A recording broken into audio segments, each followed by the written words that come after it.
So in the last class, we were trying to talk about what is surveying, and we have certainly introduced what is the objective of surveying and what are the uses of surveying. And then we went on to talk about how do we classify the surveying. Okay, how do we talk about the classification of surveying. And in the process of talking about the classification of surveying, we have classified the surveying primarily based on what is called as plane surveying and geodetic surveying. And then we went on to talk about the classification of surveying as based on instruments that we are going to use. We have classified chain surveying, compass surveying, theodolite surveying, tachyometric surveying, and leveling surveying, and so on. Okay, and then based on the methods or the approach by which we carry out the surveying, we have classified it as triangulation or traversing. And then we went on to talk about the various other types of surveying, like it could be land surveying and various other things that we have talked about. Okay, so that's all about what we have discussed in the last class. And in the last class, I forgot to mention certain fundamental assumptions that we consider in the case of your plane surveying. So let's now move ahead in talking about what are the basic fundamental assumptions that we consider in the case of your so-called plane surveying. So what, because as the plane surveying itself says, it's a kind of surveying what we are going to be talking about in case if we are carrying out the particular survey in a relatively small area in the sense up to a maximum of 250 square kilometers area, in which if you are carrying out your survey, still we consider that area on which we are trying to carry out your surveying is a plane area. Plane area in the sense you are not taking into consideration of the curvature of the earth. Okay.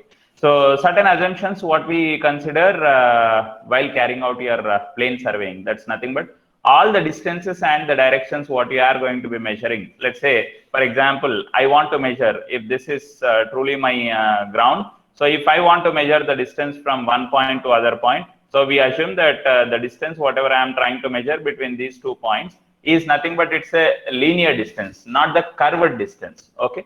So that's what it is. So distance and the direction whatever you are trying to talk about are nothing but horizontal. Okay, it's not a curved one, rather it is on a plane. You consider those points at that particular direction to be existing. Next is the direction of the plumb bob is same at all points within the limits of the survey. So what does this plumb line direction means? So the word plumb line direction refers to that of the direction of your gravity. Okay. So in the case of your plane surveying, we consider always the direction of your gravity to be vertical. I repeat, the direction of gravity to be vertical. But whereas in the case of your geodetic survey, because the curvature of the ground has to be taken into consideration. So if you are standing here, the center of gravity will be somewhere here. If you are somewhere at this point, the center would be something like this. If you are here, the center would be something like this. So, but whereas in the case, so if you look at the direction of this gravity, if the curvature of the earth is taken into consideration, so the direction of the gravity is not always vertical. But whereas in the case of your plane surveying, so we consider that surveying what we are trying to carry out is on a particular plane. So once we say I am trying to carry out the surveying on, okay, not this. So let me say if I am trying to carry out my surveying on a particular plane, if I am setting up my instrument somewhere here, or if I am standing here, the direction of the gravity is considered to be vertical. And at this point, if I am standing, the direction of the gravity is considered to be vertical. At this point, if I am standing, the direction of the gravity is considered vertical. So at any point, if you are trying to refer to the direction of the gravity, so in all the cases, the direction of the gravity, what you are referring to are the direction of your plumb line, which is indicating your center of gravity. So those directions are always parallel in the case of your plane surveying. All the angles that you are going to be measuring, that means both your horizontal as well as your vertical angles, whatever you are going to be measuring are nothing but they are called as your plane angles. What does this plane angles means?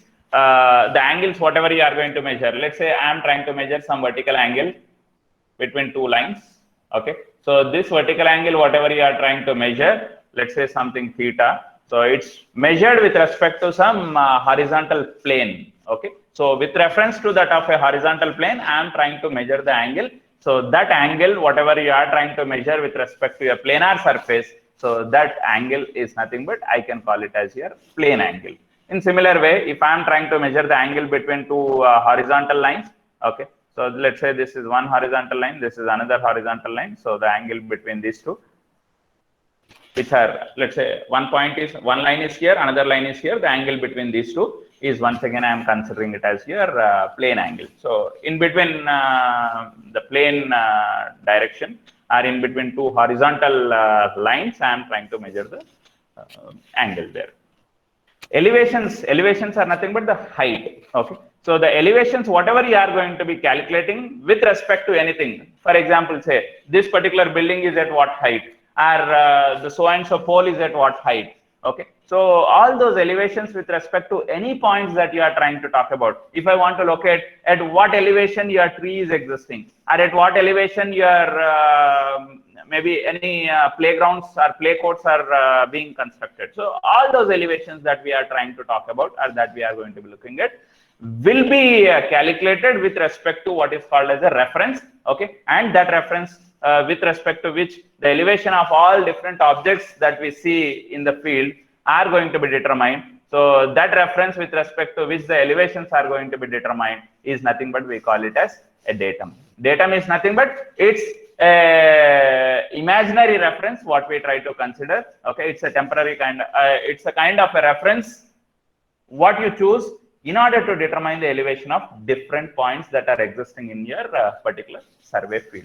So what we first try to do is, in that particular field where you are going to carry out your surveying, so we try to choose a particular point where the elevation of that particular point is what you can try to fix it. Okay, I'll try to talk more technically about all those terms. I'll try to introduce what is called as a benchmark, and then based on the benchmark value, then we'll try to go ahead in talking about how to determine what is called as the elevations of various other points or various other objects that are existing in that particular field with respect to your chosen reference, which we are calling it as your datum. Okay. Next, moving on with what are the basic principles that we are going to be following in your surveying process. Okay, so based on what principles that so-called surveying is going to be carried out.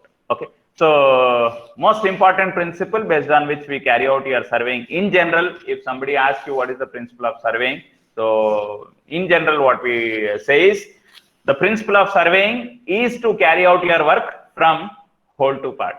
Okay, so what does this whole to part means? So if I have relatively a large area in which I am required to carry out my surveying, so first we try to understand what is my whole area, the complete boundary or the region in which I am going to be carrying out my surveying. Okay, so with respect to that complete boundary, I'll start my survey, and from here, from this particular boundaries, I'll start extending my survey into various inner parts. Like say, okay, if this is my control point or some fixed point of reference in that particular field, some reference point, let's say entrance of civil engineering department building is going to be a fixed point, because that entrance or the initial point through which you are entering into the building is not going to be changing, because that is a fixed point of reference. I can say, okay, so that particular point is a fixed point of reference. Similarly, let's say if I am looking at the complete campus, the entrance of this campus, that's the main gate, is a fixed point of reference. So from that fixed point of reference, I'll try to understand the positions of various objects. Okay, so maybe I'll start with respect to that fixed point of reference, what I have got in the field, which for example, which I am considering it as your main gate. So from that fixed point of reference of main gate, I'll try to locate the positions of various objects by measuring what is called as your vertical distances, horizontal distances, vertical angles, and horizontal angles. Based on whatever data that is available with us, we can try to measure that various object positions, and we can try to locate all those particular positions by means of whatever kind of approach that you want to follow, either by what is called as your triangulation process or by means of what is called as your traversing process, ultimately to locate the position of various objects what you are trying to locate in that particular field. Okay, so that's how I can try to locate the positions of various objects with respect to some of those fixed points of references that I have got in that particular field. So what does this particular term whole to part means? We start with the complete one and we start moving into each of the objects that are existing in that particular location. So that kind of approach is what we call it as working from whole to part, reaching out to each of individual things that are existing in that particular field in order to locate them in that field. Okay. Now, what is that advantage that we are going to have with respect to this working from whole to part? Instead, if I work from part to whole, so what would be the difficulty? Whenever you say we are going to working, once we start working from whole to part, the error whatever we have in locating any particular object will be localized only to that particular object. What does this localized only to that particular object mean? If there is an error in locating the position of, let's say from the main gate, if there is an error in locating the position of your civil department building, so that error, whatever you are trying to have with respect to that measurement, will be localized or will be particular to only to the position of your civil engineering department. So that error will not be continued to rest other buildings what you are trying to locate in the field, because I can try to cross check with respect to various other points, and then wherever I find that there is a mismatch in the data or mismatch in what it exactly was supposed to be and how I have measured, so then I can come back to correct when you are trying to deal from what is called as your whole to part. But when you are trying to deal with what is called as your part to whole, so what happens is, let's say for example, I have civil department here, and from civil department to the next department, that is, let's say ECE and CSE department, I measured the linear distance at what distance your that particular building is there, and somehow the distance whatever I have measured between civil department and the other department, CSE or ECE, so the distance was wrong. And in the process, from CSE department, I measured where is your MME and chemical department. Okay, I have marked that distance. And from this MME, I have marked the position of hospital. And from this hospital, I measured the locations of your various quarters that we have got. And with respect to the position of the quarters, I have located the position of your girls' hostel. And then that's how I tried to locate the various other things. And then went on to reach out to understand where is the boundary of that particular complete campus. Now, in the process, when I was trying to locate the complete boundary of the campus, what happened is this error, whatever I have got, is being transferred to various other points also, because the positions of various other objects that I have tried to locate are also not very accurate, because there is an error, and that particular error is getting transferred to various other objects which are being even located in the field. So in the process, when you are going to carry out your survey from part in the sense from one particular location to reach out to the complete thing, okay, so the error whatever you are going to have in the measurements, that error gets maximized, and in the process you will not get the accurate kind of survey whatever you are going to be carrying out, because the boundary was supposed to be something, maybe let's say within some region here itself, okay. Let's say the boundary was supposed to be somewhere here, but due to the errors in measurements whatever you have carried out with respect to some particular locations, so that error got carried away, and the error which was initially small then went on to become big, and ultimately it reached out to a very big error when you are trying to move from what is called as part to whole.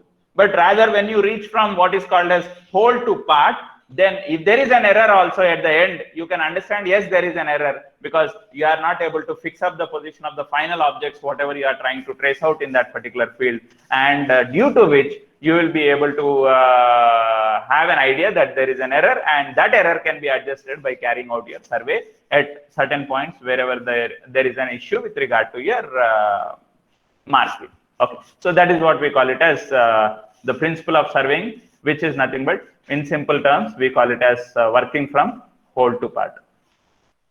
And the other principle based on which you can even carry out your surveying is to locate a new station by at least knowing two measurements, which could be either linear measurement or an angular measurement from fixed reference points.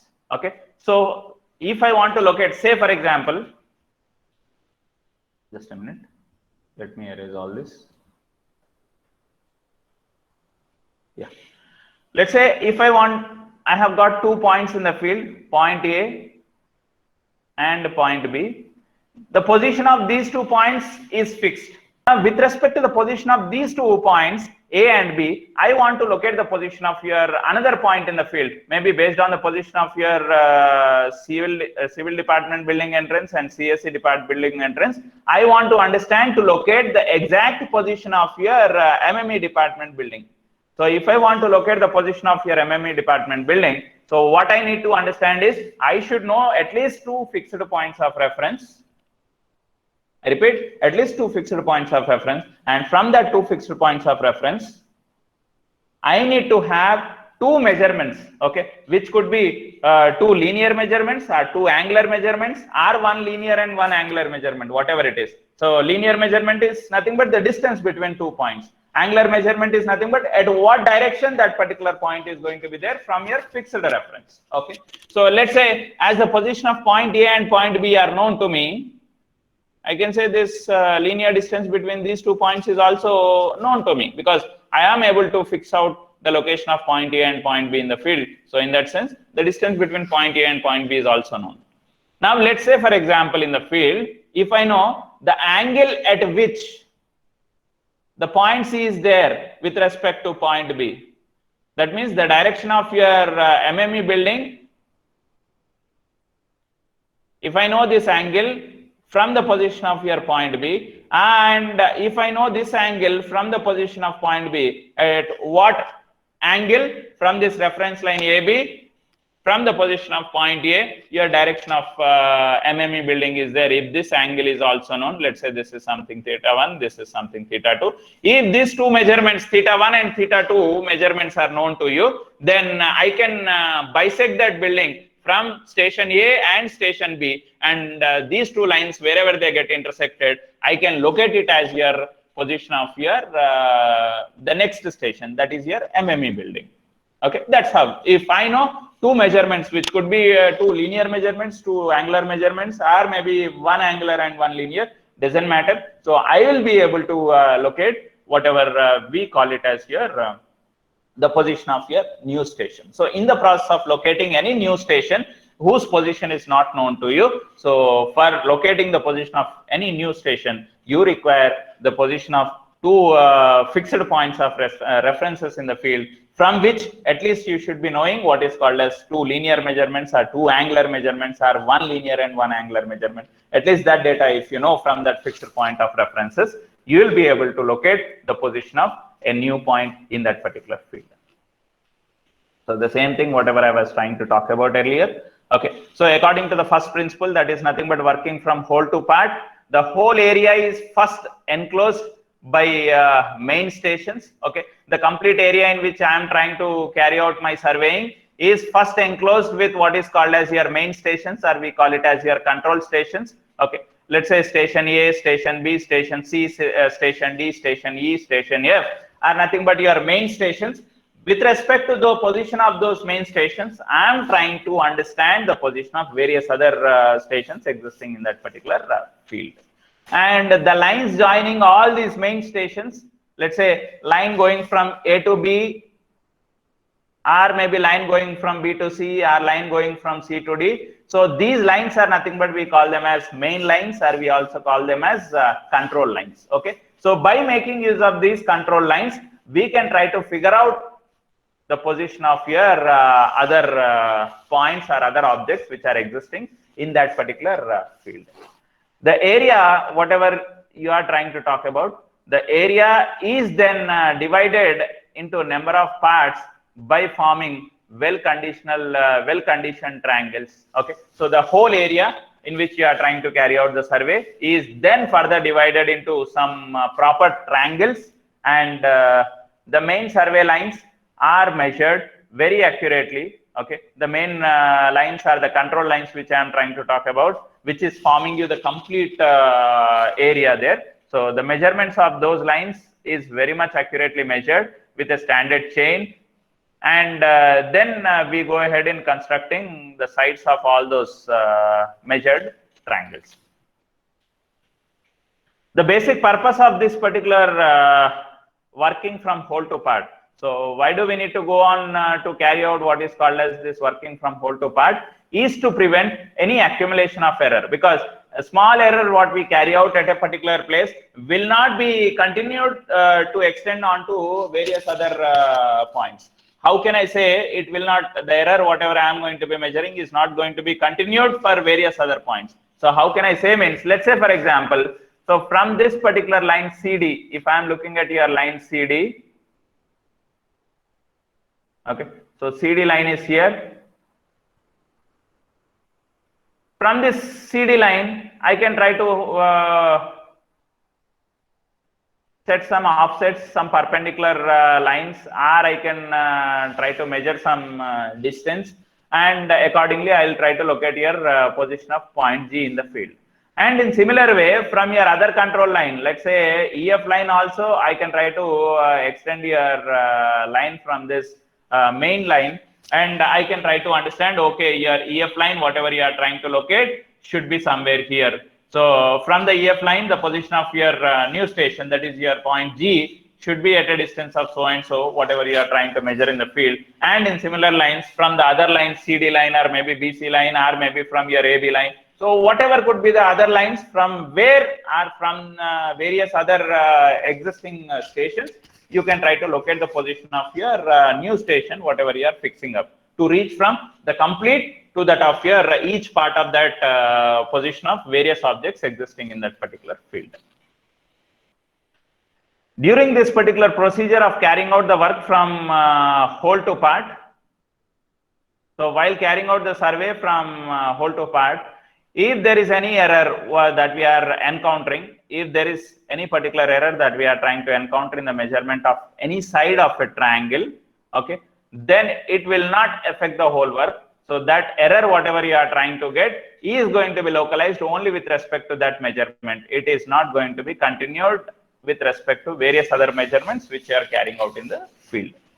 So once you identify such kind of errors what you encounter in the field while measuring to a particular position of a point from all the main stations, so it would be easy for you to understand there is an error that you have encountered, and that error can be minimized in the process. You can remove that error, once again going back and measuring the distances accurately. But if the reverse process, that is working from part to whole, is followed, then the minor error whatever you come across in the measurements will be magnified in the process of expansion, because that minor error gets transformed to another point, and from that point it gets transformed to another point in the process. That so-called small minor error gets expanded to become what is called as a very big error, and that big error may not be a controllable, you cannot control or you cannot adjust that particular error by the time you reach out to your complete work. Okay, so during that time, if you identify an error that your final point of reference is not getting close, the boundary is not getting close for that particular field while carrying out the survey, it indicates that somewhere you have carried out the mistake. So identifying where is that mistake is going to be relatively a bigger task than carrying out the survey there. So already I have talked about the other principle. What we are going to be talking about is to locate a new station by at least two measurements, based on two measurements, that is one linear or one angular, or both linear or both angular. So based on which you can try to locate the position of new station what is existing in the field.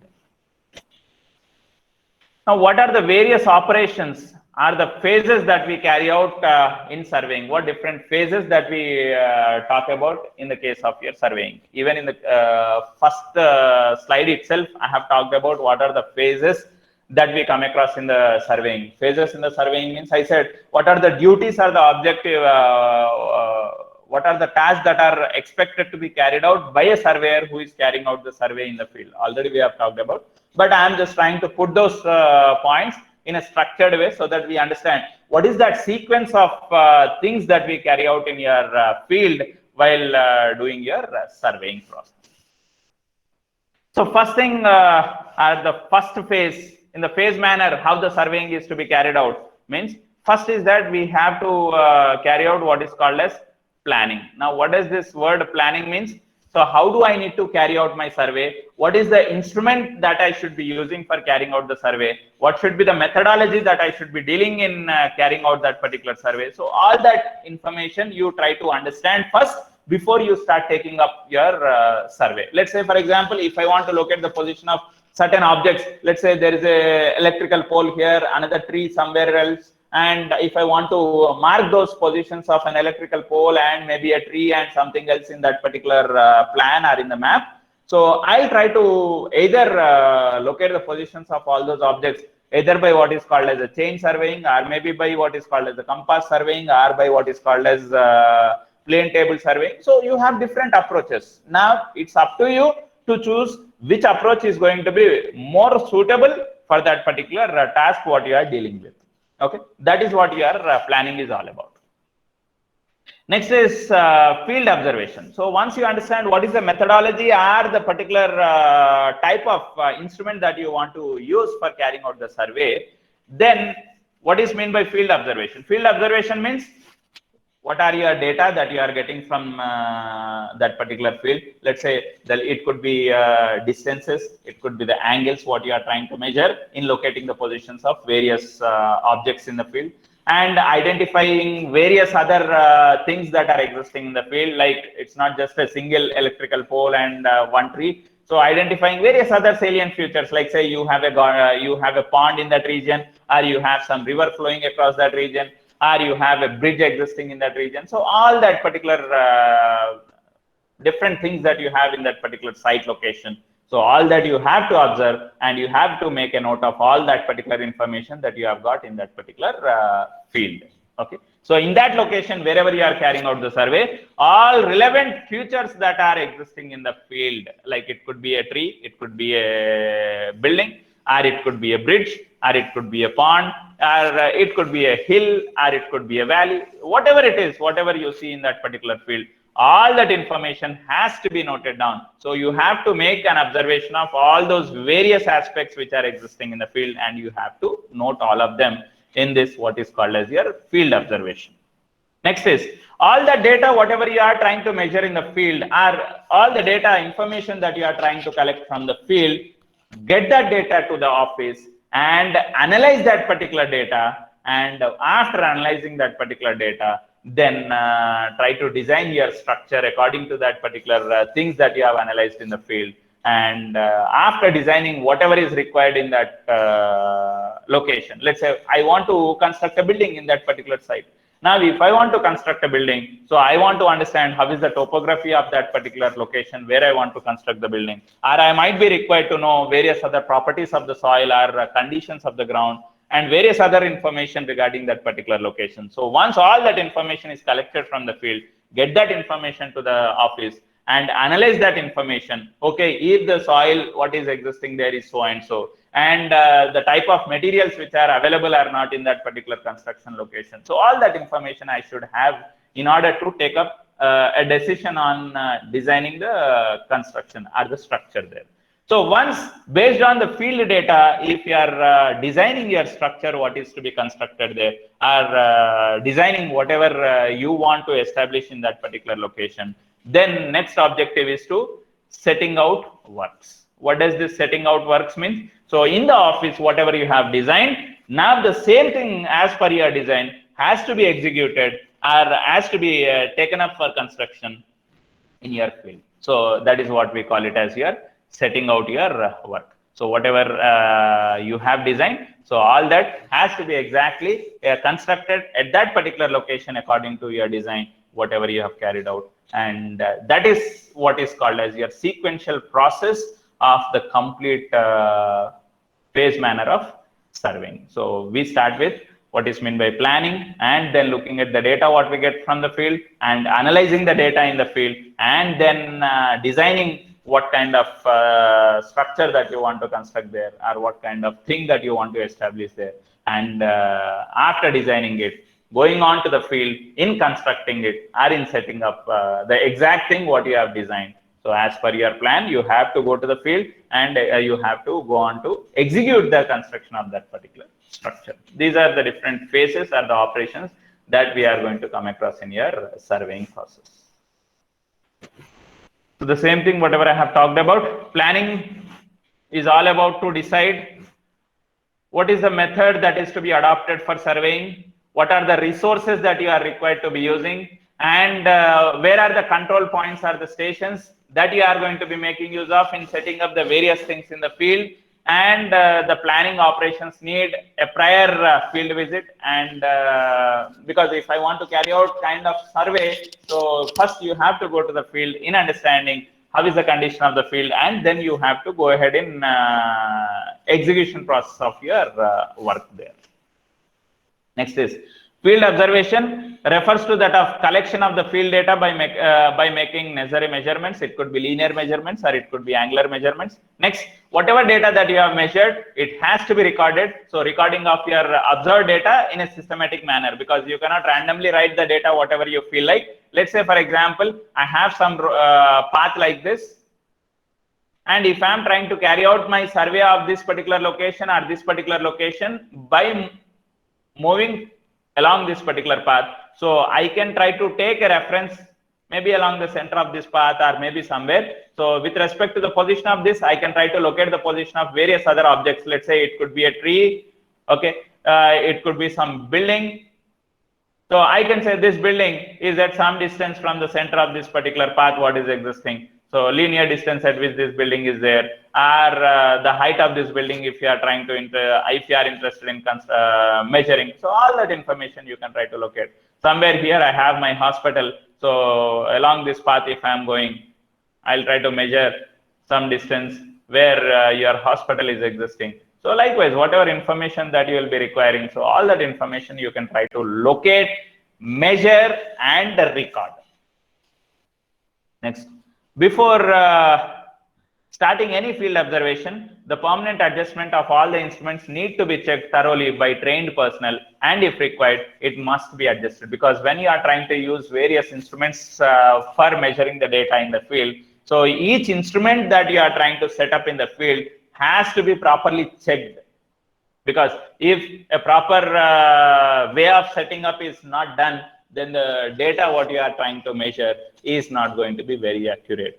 Okay, so first you should understand how that instrument is to be handled, for which you require what is called as relatively a trained personnel. You don't require a skilled personnel, but at least you require a proper trained personnel to handle the instrument while setting up in the field, and making all the necessary adjustments. I will try to talk about what are the various adjustments that we try to deal with in various other instruments that we are going to be talking as of the course is concerned.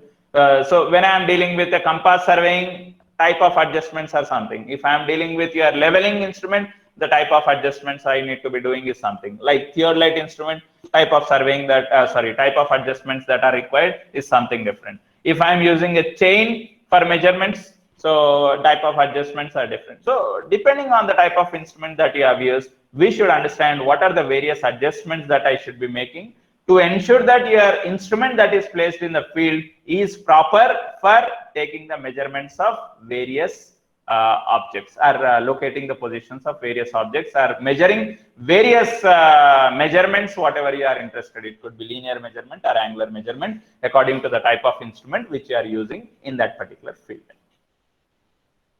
Next, what does this task of office work involve basically means? Processing, analyzing, and calculation of observed data. So whatever data that you have observed from the field, which you have noted down, that data has to be processed, analyzed, and you have to calculate whatever is the required information that you are looking for.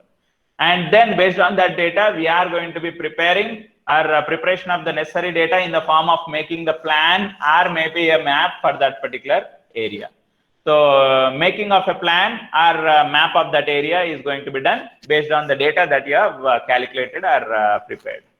Computation of relevant field parameters as per design for setting out engineering works at that particular site. So you have to, if let's say for example, if I'm trying to determine the properties of the soil where I have carried out my surveying, so based on the property of soil, how much load I can try to transfer onto that particular soil is what I can understand. So that if so and so amount of load only can be transferred, then how should I design my building? So all that design aspects, all that planning aspects can be done by sitting in the office. So once you are done with your design and planning, then next job is to go and execute that what you have designed in the your office. So that is what we call it as your setting out of your work. So whatever you have designed in the field, so that task has to be, you have to go ahead in setting up that particular task. Yeah. So next point to move ahead is nothing but what exactly is meant by a plan or a map. In the last class, I was trying to just give you an idea of what does a plan mean or what does a map mean. So let us just try to understand relatively little more in detail about knowing what exactly is meant by a plan or what exactly is meant by a map. So one of the basic objective of surveying, whenever you are trying to carry out a survey, so our basic objective, what lies in carrying out that particular survey, is to prepare a plan or a map for that particular location where I am carrying out my survey. So what does basically a plan mean? Plan is nothing but it's a graphical representation to some scale of the features, whatever you are going to be identifying, which are on or near or below the surface of the earth as projected on a horizontal plane. So whatever things that you are identifying on the ground, above the ground or below the ground, so all those points are going to be projected onto what is called as a horizontal plane, assuming all of those points are falling on the same plane. So we try to project all those points onto a horizontal plane, and all the representation of those horizontal planes, if I am doing in the form of a graphical representation by choosing a particular scale, then we call simply as nothing but it is plan. Even in the map also we do the same, but only difference between the plan and the map is the scale what you are going to be choosing.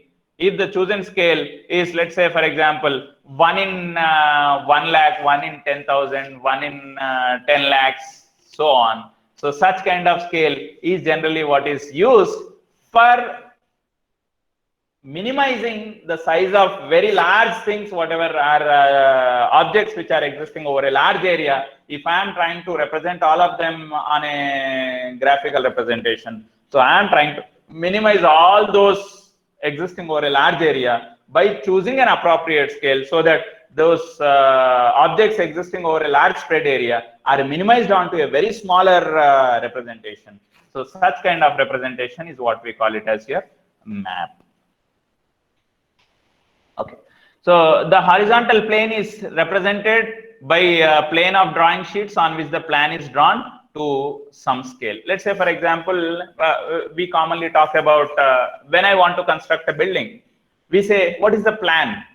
What is the plan of that particular building? Plan of that particular building means, let's say for example, if I am looking at my building might typically look like this, with some room here, one room here, maybe here is your door, here is another door, and somewhere here I have my corridor. That's how I can go ahead. Here is, let's say I have my staircase. Okay, so maybe somewhere here I have another room, maybe a bedroom or a recreation place. Okay, somewhere here I have another room with a door here, a window here.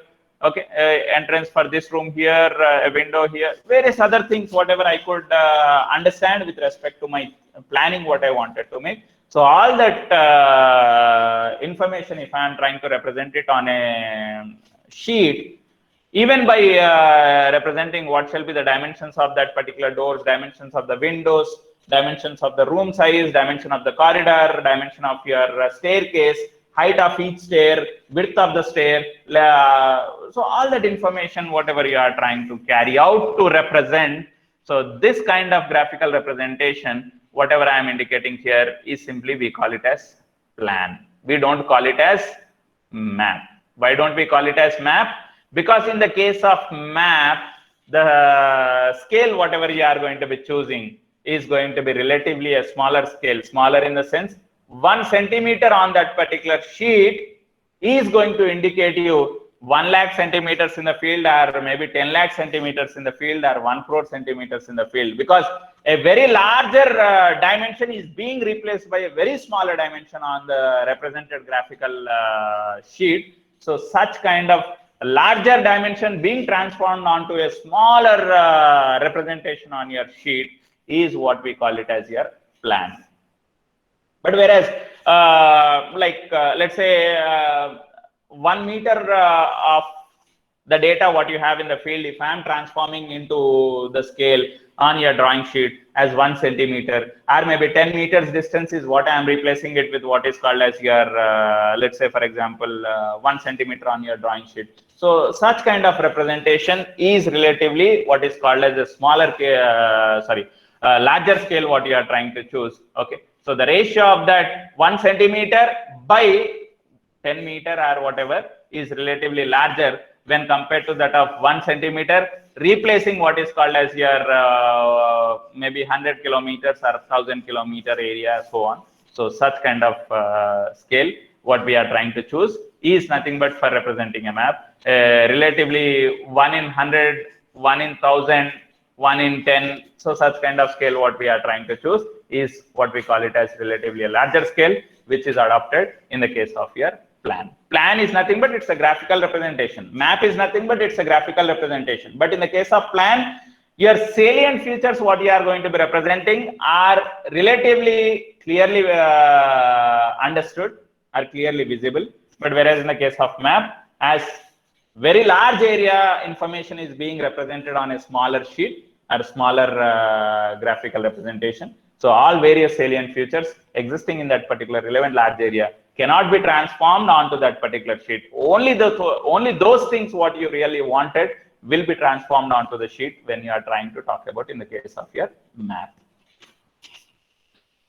Okay. However, the surface of the earth is curved. It cannot be truly represented on a plane without distortion. So whenever you are trying to talk about the curvature of the earth cannot be exactly represented in the form of a plane in the form of your graphical representation on a particular plane. Okay, so without causing any kind of distortion. Let's say for example, if I have a curved surface like this, but this curved surface, if I just want to project it onto a horizontal plane like this, so this point gets projected here, this point gets projected here. What is that I could linearly see, the linear measurement that I could see on the field is only from here to here. But whereas the original distance between these 2 points is this much. Okay, so that curved dimension or the curved shape is when you are trying to shift it onto your plan or onto your map, that there is a distortion in the dimensions what you are going to be representing. In plane surveying, the area involved are small. Their surface may be considered as plane, and hence plan is constructed by orthographic projections. Orthographic projections means any point that I have here will be simply projected onto your plane. Any point here is simply projected onto your plane. Any point here is simply projected onto your plane. So considering all those points, what I am trying to project or what I am trying to transfer are lying on the same plane. That's what is our simple assumption, which we try to carry out in the case of your plan, because plan, whatever I am trying to represent, is for a relatively smaller area. Next is map.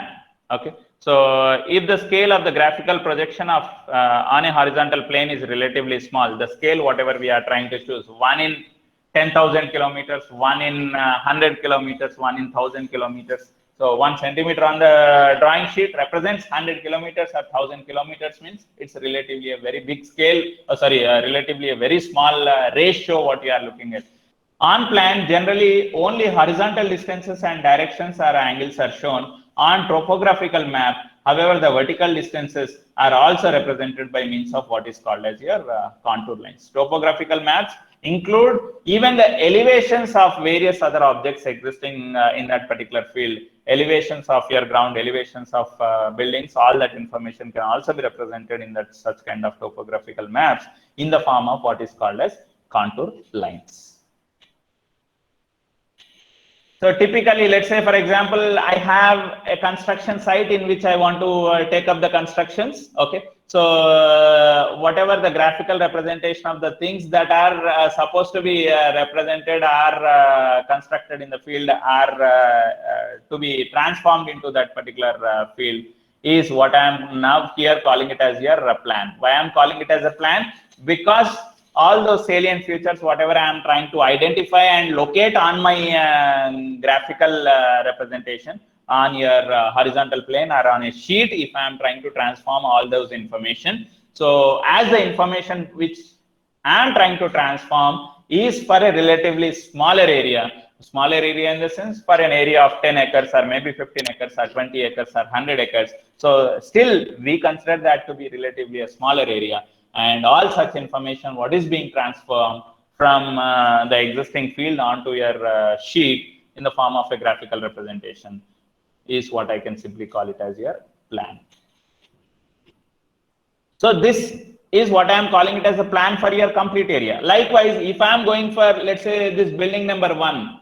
So this building 1 exclusively I can try to understand and I can try to represent that plan of that building number 1 more in detail, where more salient features will be understood with regard to that particular building 1, like what is the length of that building 1, what is the width of the building 1, where do you have rooms and all such information, where do you have toilets, and all that information will come as the plan of particular building. Okay, but when I am looking at the plan of the complete region, relatively a smaller area region, so we will not be trying to represent all the linear dimensions and so on, but that information what we'll try to convey is, okay, where do you have building 1, where do you have building 2, what are the things that you have in that particular site location. So all such kind of information can be represented in that drawing sheet.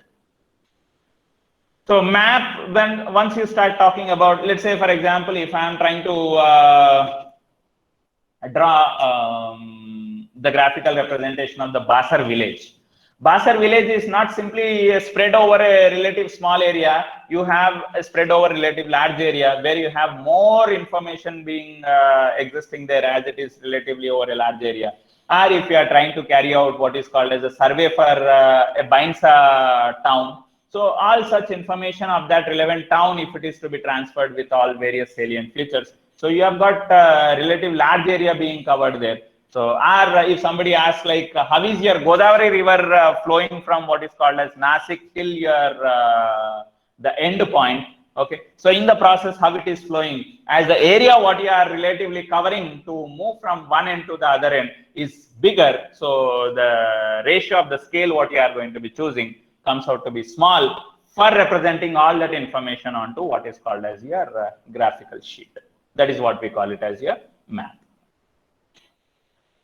So difference between plan and map is all about your scale that you are going to be choosing in preparation of that graphical representation.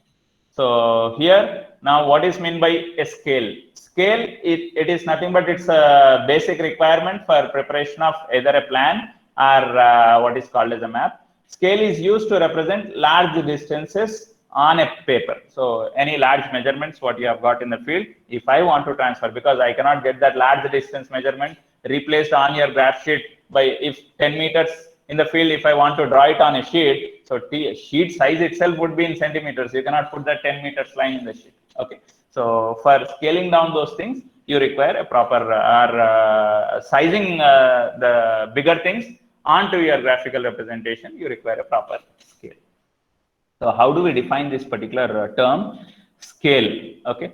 The ratio by which the actual length of the object is reduced or increased in the drawing is known as what is called as scale.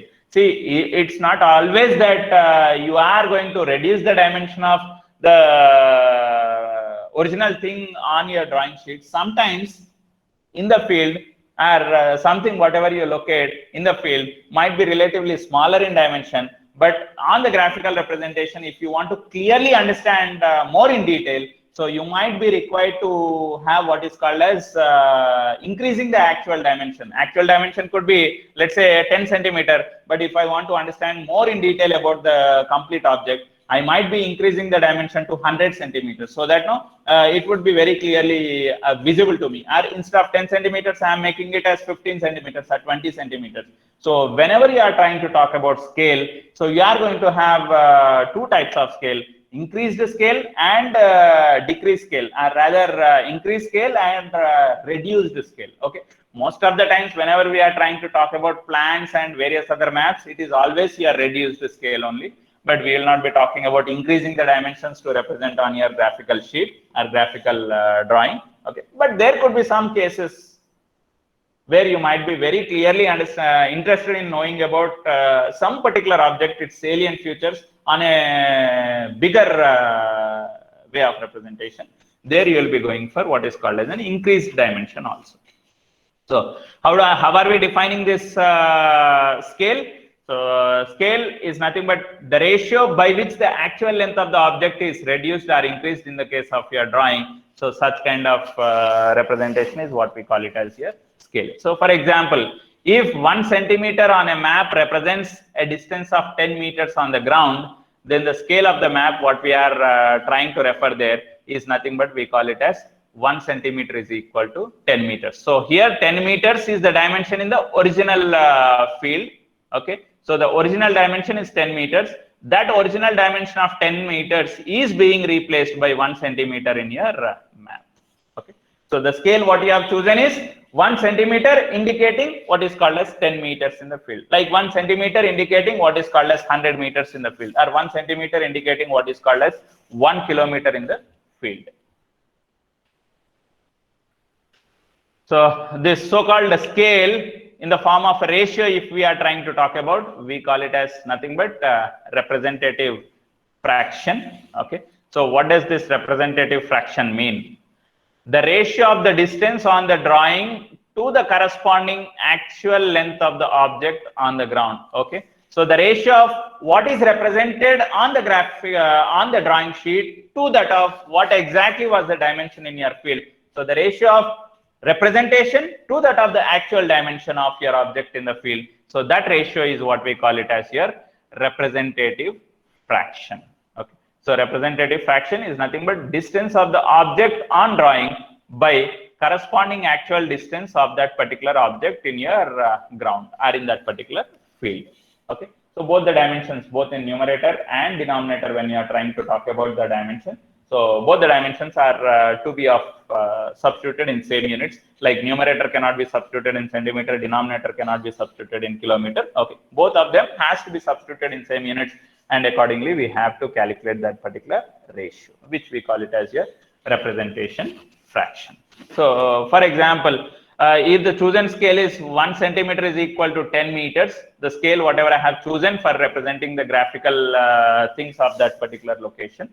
Okay, so for indicating whatever I have in the field in the form of a graphical representation, the scale what I have chosen, let's say for example, is 1 centimeter is equal to 10 meters. Then what becomes my representative factor or fraction means 1 centimeter is what I am representing, 10 meters is what I am representing in the form of your 1 centimeter. So on your drawing sheet, the dimension is 1 centimeter. So in the numerator, it is 1 centimeter. And in the denominator, when we are trying to talk about, so 1 centimeter. Denominator, what is that actual dimension that I have in the field? It's 10 meters. 10 meters in the form of centimeters, if I am representing 10 into 100. So which is in centimeters again. So 1 by 1000 is going to be the ratio what I am trying to get from this calculation. So which I can either represent it as 1 by 1000 or 1:1000. So 1000 units is what is indicated as 1 unit. Okay, so like 1000 centimeters is what is represented as 1 centimeter, or 1000 kilometers is what is represented as 1 kilometer. So that's what it is. Next, various conventional symbols that we are going to be using in representing your different objects that you have in the field. Because in the field, you might have a tree, you might have a bridge, you might have a culvert, you might have a pond, you might have your river, or you might have a building, you might have a temple, you might have a church, you might have a mosque. Okay, and you might have an embankment, or you might have a tunnel, you might have an agricultural field, you might have your what is called as orchard in the sense your mango plantation, or maybe your other fruit plantations.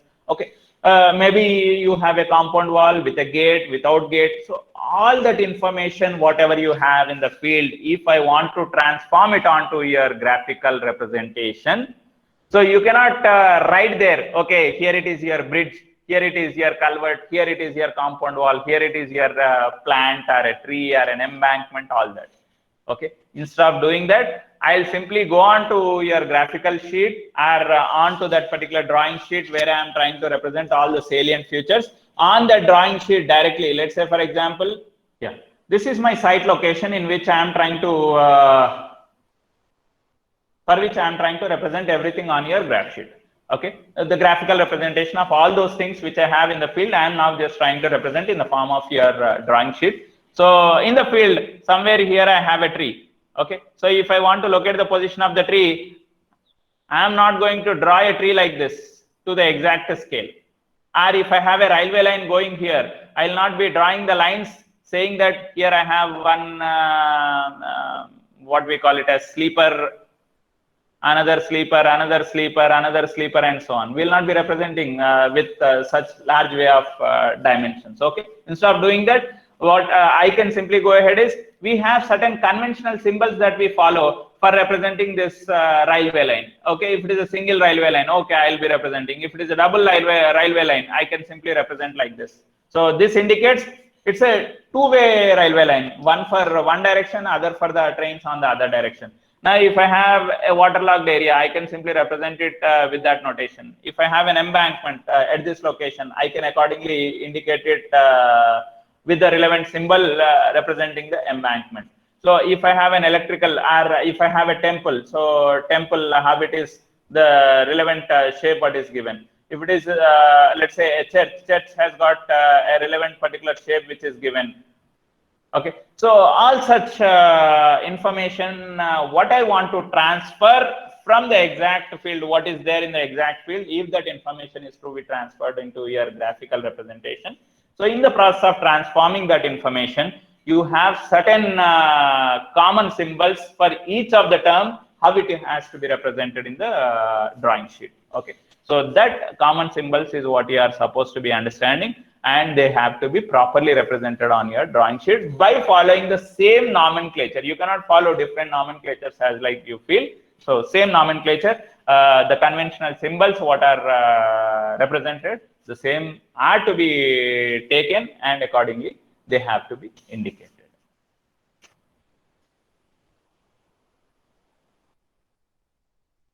Likewise, for various other things, you have got different other notations indicated. Okay, so if it is a pond, this is how we represent in the graphical representation or on a drawing sheet. If it is a river, this is how we indicate.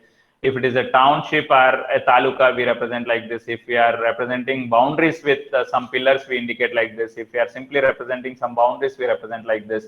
Or if you are representing a road under a railway, okay, above you have the railway track, below which you have a road, then that's the notation what we indicate. Or rather the reverse, road is on the top, railway track is on the bottom, then the way of representation of the same would be like this. And if you have a level crossing, both railway track and the road are at the same elevation, so in such case we call it as a level crossing. In case of your level crossing, that's nothing but the location where you have in Navipet when you are crossing your railway track. So okay, so if that is the information if I want to represent, then this is how with this symbol I can try to represent.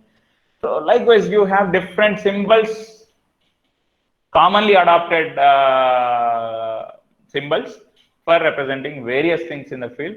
So those representations are to be followed, and accordingly they have to be indicated in the form of your graphical representation, either in the case of your map or either in the case of your plan.